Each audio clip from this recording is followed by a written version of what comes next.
Welcome back to the Lance Wallnau Show. You know, something interesting sometimes happens. We're having a show, and then we have a conversation with a guest. And the conversation with the guest after the show is so interesting. We almost ask, well, did you guys record it? We're going to let you behind the scenes today. Mercedes had a question for Bill. Yes. And Mercedes has, and so she starts asking, and what about this? What about that?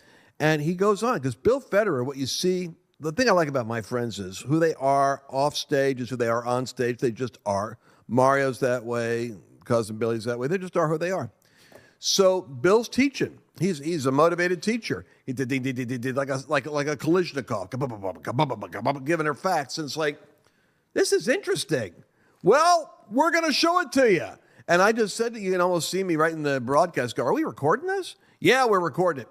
You don't want to miss this. It's gold. It's pure gold. Speaking of pure gold, I got to tell you something.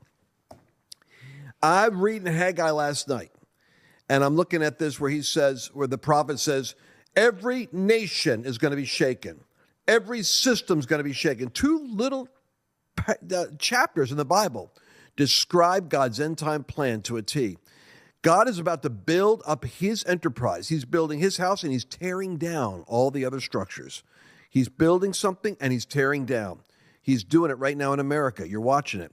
But then he goes on to say, economics belongs to me. Everything will shake, but that silver is mine and the gold is mine. And I really believe there's a key in there that is embedded in the prophecies of Haggai, that there is a stability and a wisdom in the precious metals that have been the currency of kings from the Old Testament till today. And I want you guys to go to lancewallnau.com/Birch, B-I-R-C-H, to get a 20-page insider report that gives you information on what it is about gold that becomes a storehouse of value, especially because these IRAs and retirement accounts, they're vulnerable to what goes on with the discipline that God is bringing on governments and economics. But gold, silver, certain commodities, certain investments, certain real estate, I promise you, there's always going to be a Joseph strategy during a famine. There'll always be a boat that will float during a flood. And I'm telling you, go to lancewallnau.com/Birch, B-I-R-C-H, and find out what you need to know. Don't say, well, I can't afford to do much. We have plans for you also. Everybody's going to have a life raft to get through this flood. We're going to make it. Mercedes?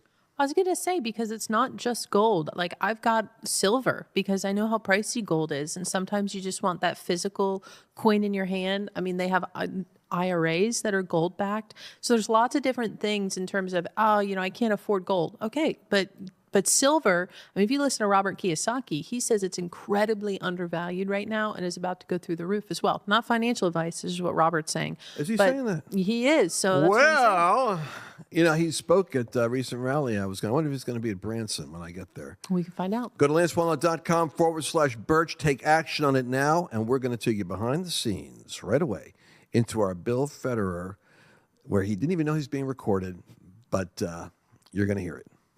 Let's go.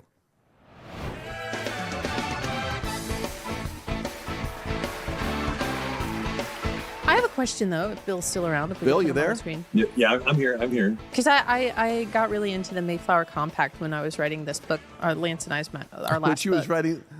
I fell in love with the Mayflower Compact. It was a 400-year anniversary. I was like, let's look at this. Now, what I read online is that it was a mixed group. It was tradesmen, it was Puritans, and then it was like adventurers. And it was almost 50-50 of people who were Puritan and then just kind of more, I guess, secularists. And that they had issues on the boat. And so...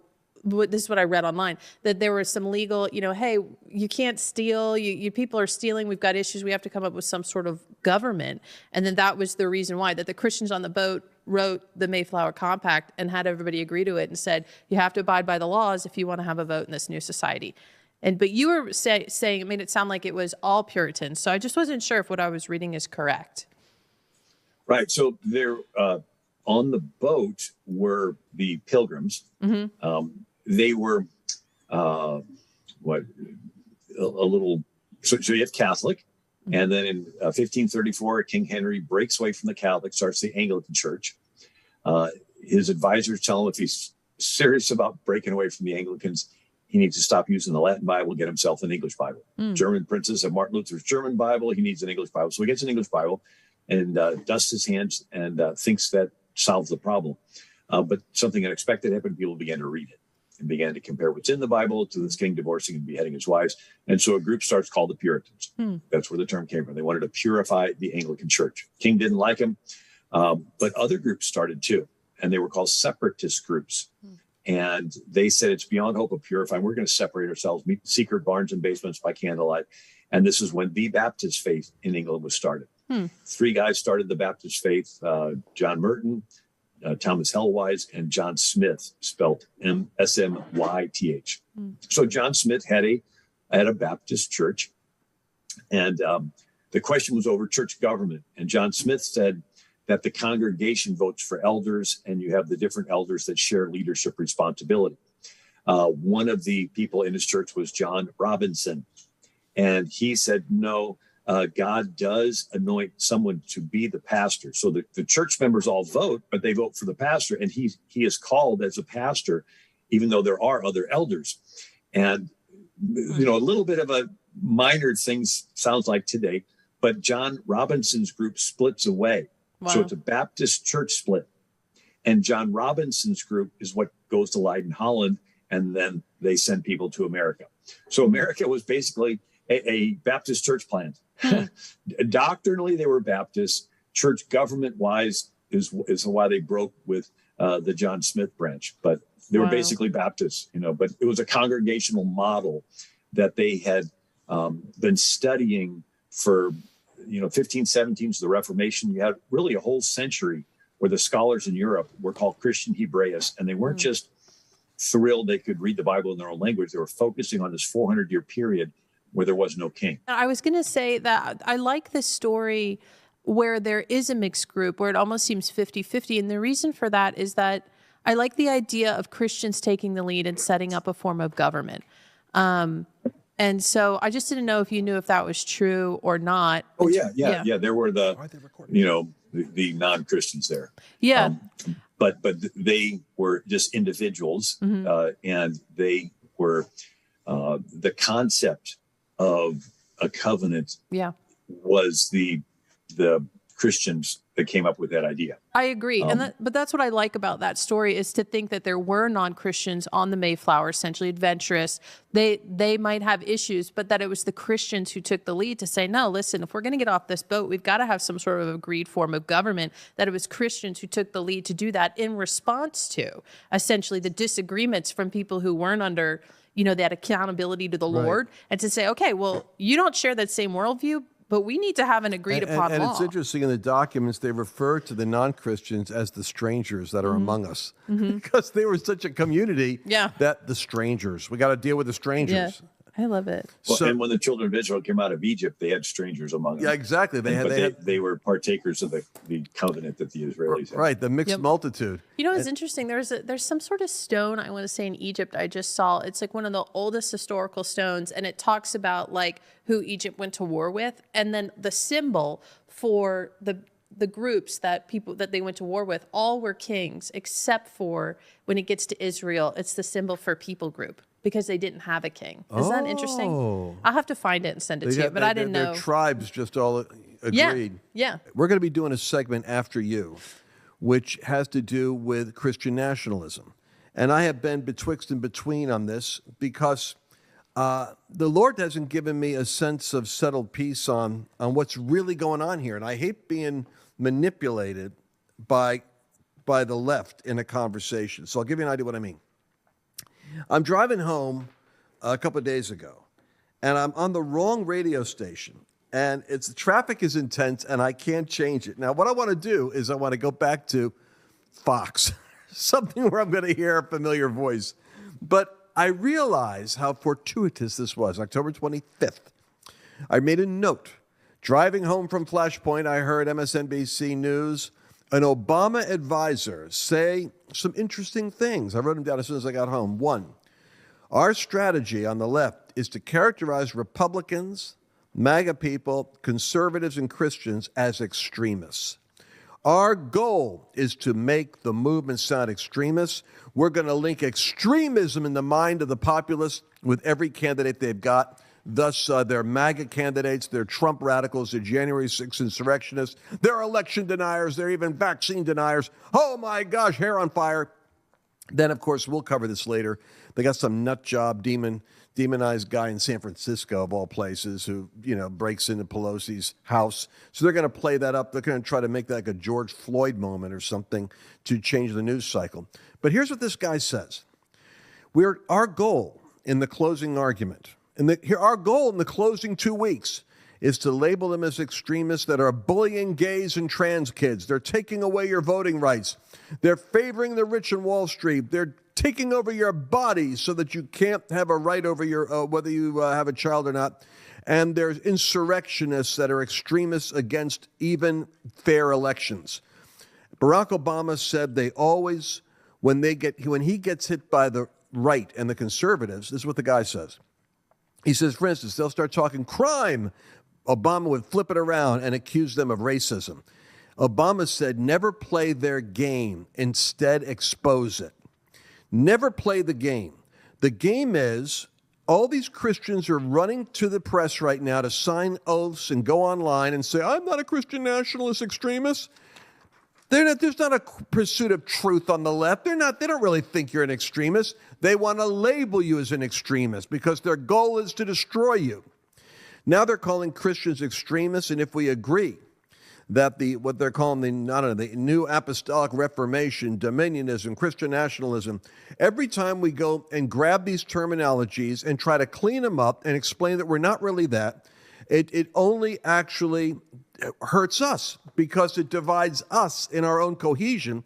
And I think guys like you and Jack Hibbs and others play an important role because it's clarifying for Christians in the fog of war.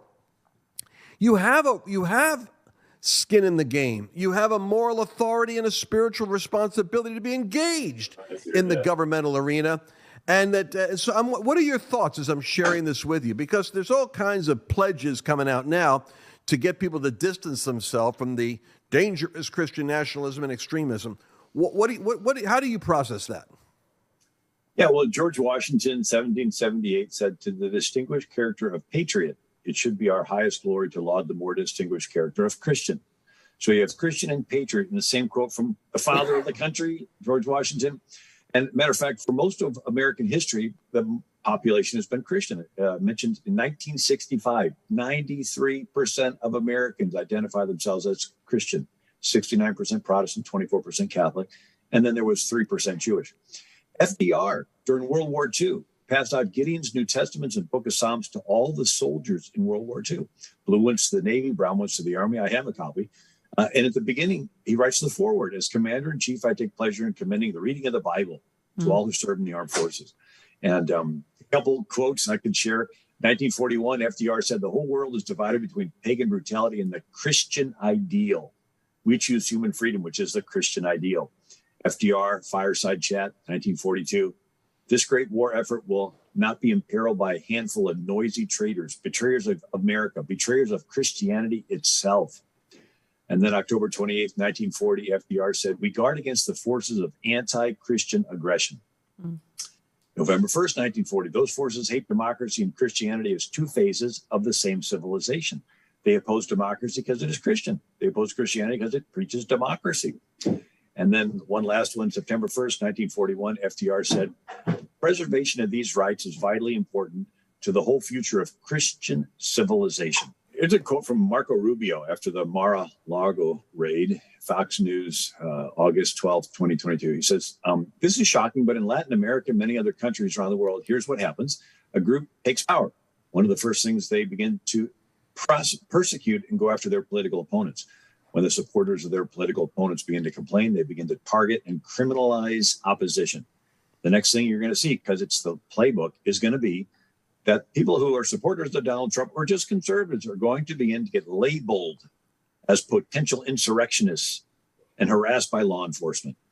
And so he says, look, this is what happens in Latin America. You know, you got Calle seizes power and Obregón, and they want to kill Pancho Villa and Emiliano Zapata. And it's just one after the other. And the communists take over in other countries. They seize power. They kill off all the supporters of their opponents. And then they want to consolidate power, so they stay in power. And but I do want to go back to a closing thought with silence equals consent. All the people that say, well, we're not going to get involved because we're spiritual. Aaron did not get to go into the promised land because he was silent. And it's the book of Numbers, chapter 20. And God calls Moses and Aaron to the door of the tabernacle. And the Lord says to Moses, take the rod, gather the assembly, speak to the rock, and water will come out. And Aaron gets them together, and he lifts up the staff, and he hits a rock once and hits it twice, and water comes out abundantly. At the end of the chapter, it says, Aaron will not go into the promised land because both of you rebelled against me at the waters of Meribah. It's like, I just read this story. Aaron didn't say anything. He didn't do anything. That's just it. He didn't. Right? He was silent. He heard God tell Moses, speak to the rock. Moses lifts it up the staff, hits it once. That was Moses' sin.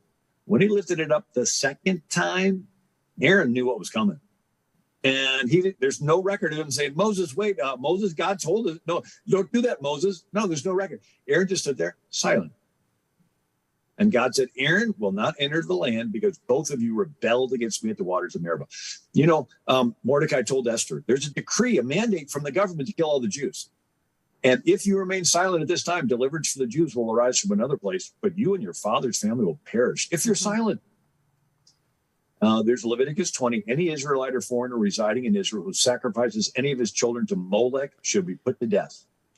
If the members of the community close their eyes when that man sacrifices one of his children to Molech, I myself will set my face against him and his family and will cut them off from their people together. Proverbs 24, rescue those who are unjustly sentenced to death. Don't stand back and let them die. Don't disclaim responsibility by saying you didn't know about it. For God, who knows all hearts, knows yours, and he knows you knew, and he will reward everyone according to their deeds. Here in California, Governor Newsom signed a bill. You can kill a baby up to 28 days. What are the church members going to do? If they are silent, they're giving consent to infanticide. And they were killing Jews in Germany. And the Germans had the two kingdom principle, kingdom of the world, kingdom of the church. The two don't touch. And they're carting the Jews off, and the Jews are screaming, what are the church? Oh, that's the government. We can't do anything. Let's just sing louder. Jesus, we love you. And Dietrich Bonhoeffer said, enough, I can't be silent. He starts a confessing church movement. And Dietrich Bonhoeffer said, silence in the face of evil is evil itself. God will not hold us guiltless. Even Martin Luther said, if I profess with the loudest voice and clearest exposition every portion of the truth of God, I'm just going to preach the gospel. I'm going to do a really good job. I'm going to preach it really, really good. He says, if I profess with the loudest voice, clearest exposition every portion of the truth of God, except that little point which the world and the devil are at that moment attacking, I am not confessing Christ, however boldly I may be professing Christ. Where the battle rages, there the loyalty of the soldier is proved. And to be steady on all the battlefield besides is mere flight and disgrace if he flinches at that point. And so we see that there's a dividing taking place. There are some people that are going to be fine with killing babies, and they'll be silent and giving their consent to it. The Apostle Paul did not pick up a stone to stone Stephen. The Apostle Paul just stood there. Consenting. And in Acts chapter 22, it says, I was standing there giving my consent. If you are silent while they're killing babies, you are giving your consent. And if you give consent to killing little babies made in the image of God, then you are participating in murder. And if you're silent while they're teaching kids alternative sexual agendas, do you think Jesus cares about that? Revelation 22, Jesus rebukes the church at Thyatira. It says, thus says the Son of God, who has his eyes like a flame of fire. He's upset. I have a few things against thee, because thou sufferest that woman Jezebel to teach and seduce my servants to commit fornication. What suffers? That means you're tolerating. That means you're silent. You're letting them teach, fornicate. Have you read Rebecca Fredericks teaches, because she had been involved with school boards and teachers unions, and now she's come out and she's like, you need to know what they're teaching your little kids. And she's given these addresses that are just shocking the audiences. She goes, I apologize, I'm going to tell you this, but this is what they're teaching your kids, little boys and girls, to do this kind of sex and that kind of sex and that kind of sex. If you're silent, you're giving consent to that. And Jesus said, if you allow one of these little ones that believes in me to stumble, better than a millstone be put around your neck and you be thrown in the depths of the sea. You know, I've said it again, that it's going to be a rude awakening for church members who think they're being spiritual by not getting involved, when they realize by their silence, they're giving consent to sin, they're inviting the judgment of God on their head. You know, I actually talked to some people and they said, well, you know, it's got to get more evil, but before Jesus comes back, so, you know, he'll rapture us. And so let's just do nothing, right? Let's just do nothing. And this is exciting. Isn't it exciting? It's getting more evil. That means Jesus is coming back soon. If that's your response to the evil, maybe you're revealing how much you really want to be raptured. I mean, you're going to be spending time with Jesus, and you know Jesus is hard. Maybe your response to evil is exposing your heart, right? Are you silent when there's sin? Are you consenting? Are you aside? Are you agreeing with sin? You know, it says in the last days, evil shall abound, the love of many will wax cold. I think that's what we're seeing. We're seeing people's love wax cold.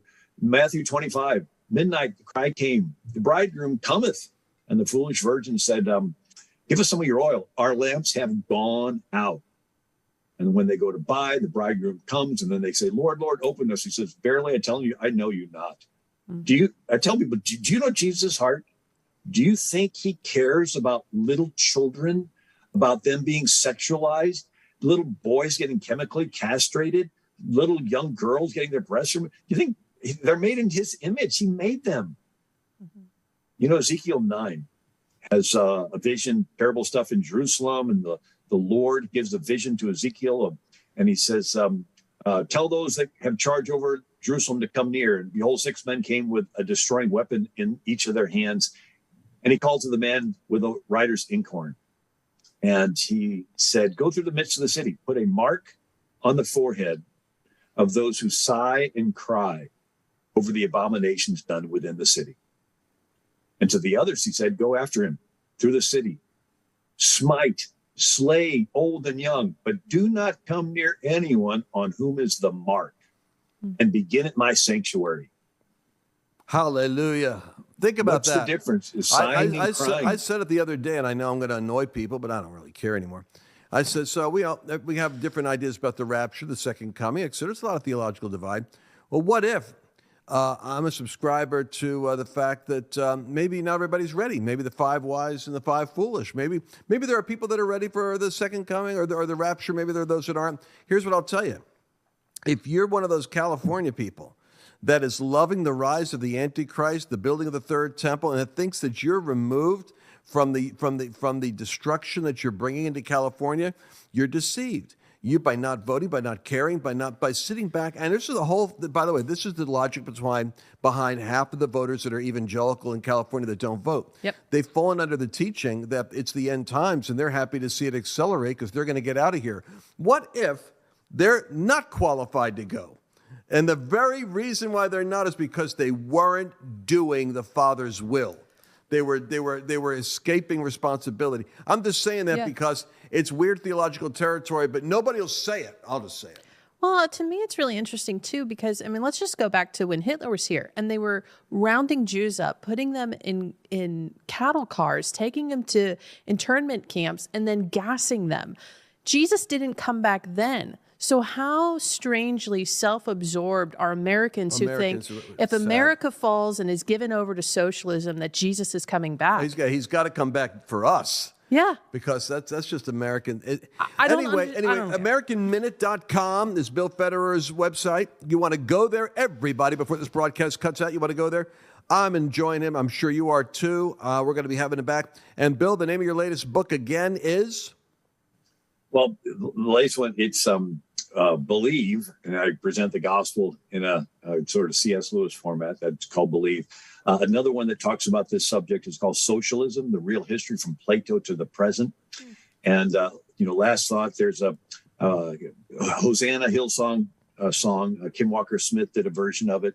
With little children, they're singing so innocently, Hosanna. And then there's a line in there that says, break my heart for what breaks yours. Everything I am for the kingdom's cause. Do our hearts break at what breaks Jesus's heart to see what's happening to these little kids? If somebody can sit back and not be motivated to try to stop that. I will say this, Bill. I got a text from Paula White's producer, a guy that I've become friends with, during the George Floyd riots and the 200 cities burning before the election. He said, Lance, where is this going? What's happening? He just challenged me. And I thought to myself, I couldn't possibly know. But it's a funny thing. If you go to someone who, if you strike the rock, you might just get something out of it. And the guy provoked out of me a prophetic insight. I didn't have an answer, but I said, Lord, how do I know? And the Lord said, right. And here's what I wrote to him. America has entered a period where the axe is being laid to the root of the tree, and now the root and the fruit is about to become fully manifest. And I realized, oh my God. I looked at that as I hit send, and I said, America's entering a period where it isn't about the election of Trump. It's about exposing the root of our condition by tasting the fruit of its outcome. And now America is in the valley of decision to determine whether it will go on with God or whether it will go on in the way that it's going and have more of that fruit because of the corrupted root. And we're at the point right now where I think the John the Baptist spirit in us, who is the guy that has that quote, predicting Jesus coming, he looked for Jesus to be an axe to the root of the tree, messianic deliverer. But Jesus did he delivered them from their sins and the dominion of the devil. And John the Baptist was frustrated. He was looking for a political, governmental manifestation. I'm convinced John the Baptist wasn't wrong. He saw the future. It wasn't the first manifestation of Jesus. It's the end-time manifestation of Jesus, where he's coming back to rule the earth and to deal with his enemies. And I think the disposition of the church better be very careful that it doesn't try to make the lion into a lamb when he's showing up to overturn thrones and kingdoms. That's how I want to close the program. You want to go to AmericanMinute.com with Bill Federer. You want to get a hold of any of his works. You're going to love all of them. We'll be hearing from him again. And that's my final thoughts. Mercedes Sparks, anything you want to say as we close out the program? What can the people do? I think Jesus is coming back for a warrior bride. He's not coming back for a bride that's broke, busted, and disgusted and beat up by the world. That he's coming back for a bride that looks like him. If he's the groom and we're the church, we should be modeling what he looks like and interacting like how he looks. So that's just my opinion and seconding what you're saying. Amen. And I want to go on to say one more thing, that while I am against any unhealthy, dangerous version of Christian nationalism, I am now rejecting the attack on Christian nationalism because I think they're taking the very term and smearing it with a demonic left strategy. And I think our own preachers are joining in the scandal of smearing the term Christian nationalism by making it synonymous with unhealthy extremism when they themselves know there's hardly any expression of that. It's like Correct.